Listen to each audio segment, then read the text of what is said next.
handcrafted a potbelly stove, out of iron, and he put it into his caboose. And he had so much fun working with miniatures and models, which again transfers back to the park, that he built a few more and he would give them away. And then he was still having fun, so he said, I'm going to build more of these. And they're stamped on the bottom, Walt Disney Metalworks, and he hand paints them and he sends them to New York to a miniature store, and the lady there sells them.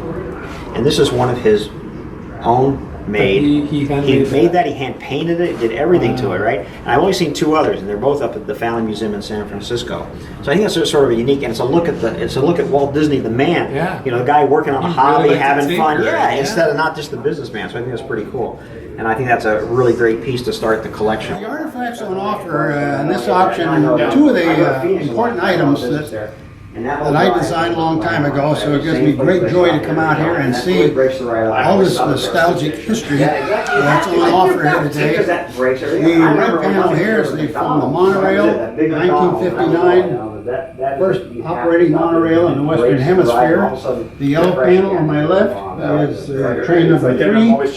In between these two trains we have a blue train. So the starting train and the ending train are both represented here by artifacts on offer that represent pretty much the designs that I did that I really got a great joy out of designing, because remember, I'm not a trained engineer. We all learned on the job. Walt will give us a job to do, working with him every day, and you learn by doing what you needed to do engineering-wise. You simply learn it as you went. It has an advantage. If you were to have a college degree, it's because you probably were good at memorizing. You passed the test, got your degree, and then if you didn't keep right on designing something, those skills might not work out so well. But if you're doing a job and you don't have the skill or the knowledge, you will build that every day and you will use that every day. And that kind of an education literally will stick with you permanently, because it's education by doing rather than memorizing. So monorails represent that type of design approach that's different than the way most companies would do their work.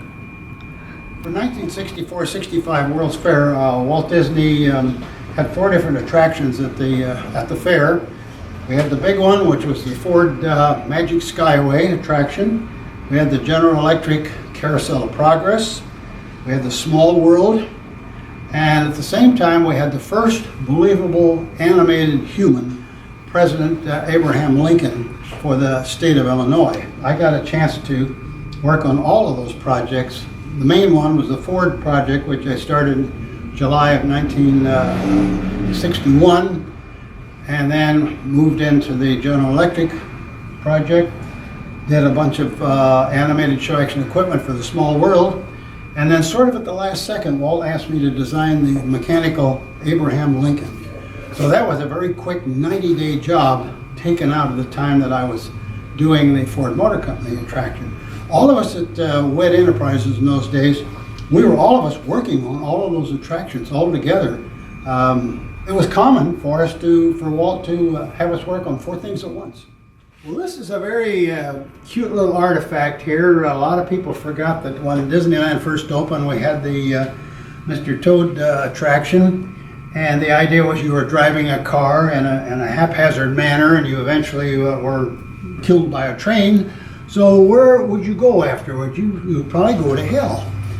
Well, the last scene in Mr. Toad Wild Adventures was a room full of little dancing devils. They're all in springs, that are all animated. The room was heated, so you had the feeling, oh, I just know where I went. I hadn't seen one of these in years. I didn't know any of these still existed. So this is the one artifact that, boy, if I could steal something and go home with it, that'd be the first one I'd take right there.